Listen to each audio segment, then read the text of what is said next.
Exaltamos para todo sempre aquele que vive, louvado, enaltecido e glorificado, seja o nosso Deus Criador. Ele que também é o nosso Cordeiro Pascal, o nosso sacrifício pelo pecado. Jesus Cristo, que é o que foi levantado, ele é o nosso verdadeiro profeta. Ele é, o que era e o que há de vir. O Todo-Poderoso. Jesus Cristo de Nazaré, a quem rendemos toda a honra e toda a glória. Olá, meus amigos, tudo bem? Eu sou o Bispo Antônio Oliveira e falo a partir de Maputo, Moçambique. Você é muito bem-vindo, porque é um grande privilégio ter a sua companhia. Você pode nos seguir através das nossas plataformas digitais. Temos o nosso Instagram, o endereço é Palavra Poderosa Antônio Oliveira. Os nossos contatos, tanto o WhatsApp como o telefone celular, é mais 258 84567 6067. É um grande privilégio ter a sua companhia para estudarmos juntos a palavra do nosso Deus. Nessa aula de número 266, Palavra Poderosa, cujo tema trata sobre libertação financeira na sua 5ª edição. E dentro de uma abordagem, prepare-se para receber más notícias. Vamos falar hoje sobre prepare-se para morrer. Já falamos prepare-se para perder, prepare-se para adoecer.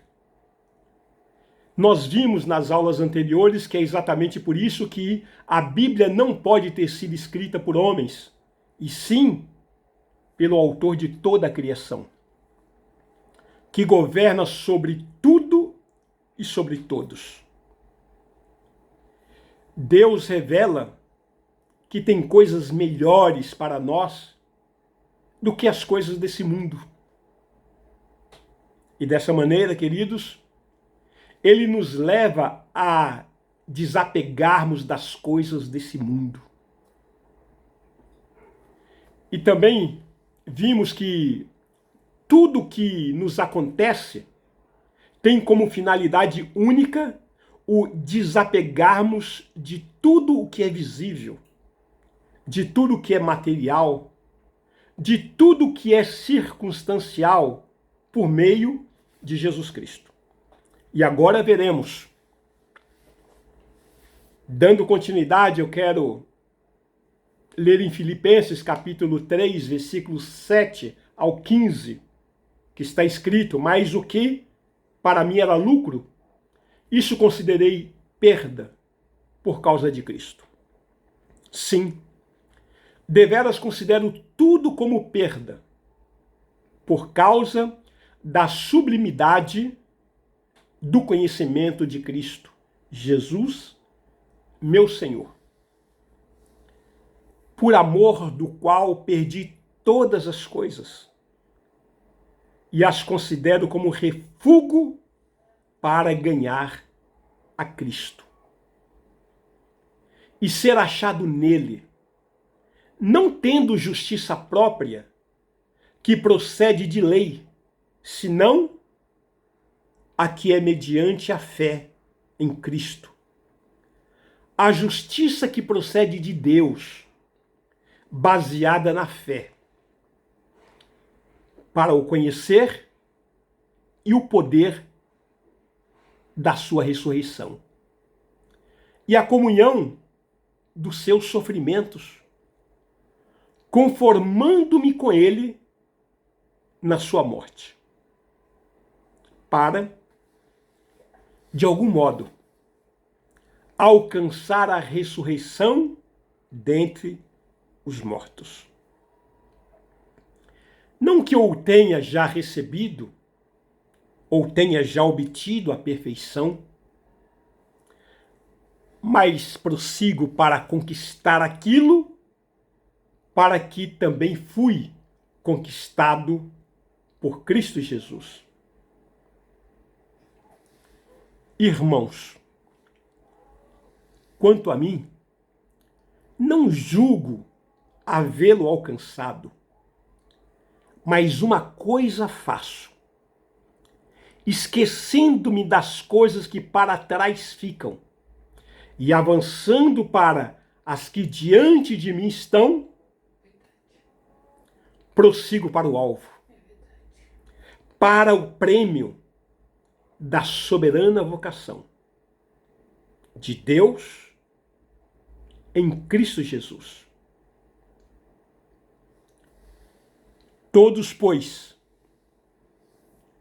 que somos perfeitos, tenhamos esse sentimento, e se porventura pensais de outro modo, também isto Deus vos esclarecerá. Que palavra maravilhosa, né, amados? Entenda, queridos, que mesmo os mais santos e piedosos, tidos como homens e mulheres de Deus, passam por momentos de profunda melancolia. Passam por depressão espiritual e sofrimento. E assim vivendo etapas de trevas em suas vidas. Não são raras as vezes que pessoas que estejam passando por aflições semelhantes à de Emã e procuram um pastor para aconselhamento e recebem as seguintes respostas. Talvez você não esteja orando, talvez você não esteja se consagrando ou servindo ou contribuindo o suficiente. Ou quem sabe, você precisa ser mais íntimo de Deus, ou quem sabe, você luta e esta luta não termina, é porque você não está sendo fiel nos dízimos? Ou quem sabe, você não tem fé suficiente? Eu te pergunto, o que dizer então de Elias, que pediu a morte para si depois de ter tido uma vitória extraordinária contra os 450 profetas de Baal? E naquele momento, naquele episódio, ele recebeu um recado da rainha Jezabel de que ela haveria de matá-lo. Então todo aquele senso de glória e de vitória se foi. Ele entra em uma caverna e pede a Deus para morrer. Amados, notamos também a visão melancólica que Moisés tinha ao escrever o Salmo 90, versículo 10. O que Moisés está dizendo? Os dias da nossa vida sobem a 70 anos ou, em havendo vigor, a 80. Nesse caso, o melhor deles é canseira e enfado. Porque tudo passa rapidamente e nós voamos. Queridos, o próprio apóstolo Paulo, com seu espinho na carne, e tantos outros exemplos como vemos na galeria dos heróis da fé, o que está relatado na carta aos Hebreus, no capítulo 11, particularmente do versículos 32 até o 40, e que mais direi? Certamente me faltará o tempo necessário para referir o que há a respeito de Gideão, de Baraque, de Sansão, de Jefité, de Davi, de Samuel e dos profetas, os quais, por meio da fé, subjugaram reinos, praticaram a justiça, obtiveram promessas, fecharam a boca de leões. extinguiram a violência do fogo, escaparam ao fio da espada. Da fraqueza tiraram força, fizeram-se poderosos em guerra, puseram em fuga exércitos de estrangeiros. Mulheres receberam pela ressurreição os seus mortos. Alguns foram torturados, não aceitando o seu resgate para obterem superior redenção ou ressurreição. Outros, por sua vez, passaram pela prova de escárnios e açoites, sim, até de algemas e prisões.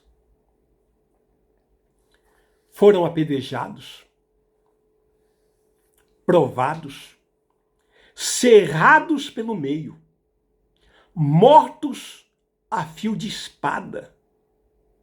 Andaram peregrinos, vestidos de peles de ovelhas e de cabras, necessitados, afligidos, maltratados, homens dos quais o mundo não era digno. Esse mundo te merece? Esse mundo é digno de ter a tua presença aqui nele? Errantes pelos desertos, pelos montes, pelas covas, pelos antros da terra.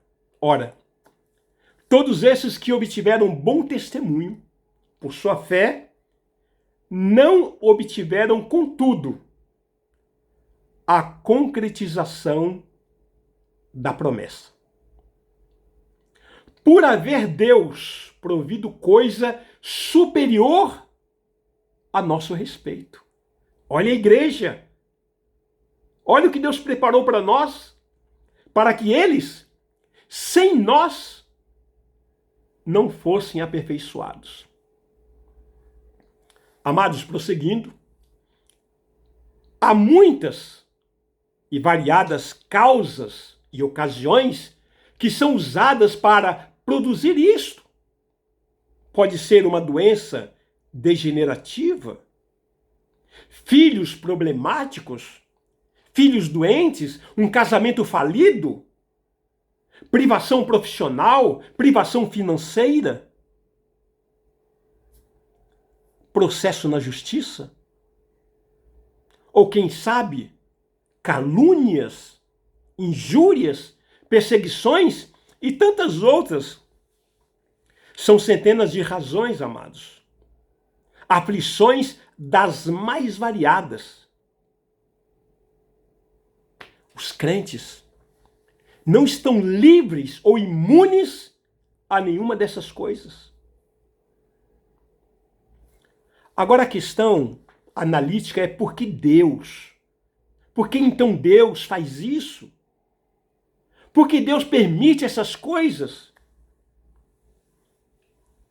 Podemos analisar o seguinte, para nos ensinar que nós ainda não estamos no céu, que estamos de passagem por essa terra, que isso aqui é um vale de lágrimas e que estamos a caminho da nossa cidade celestial.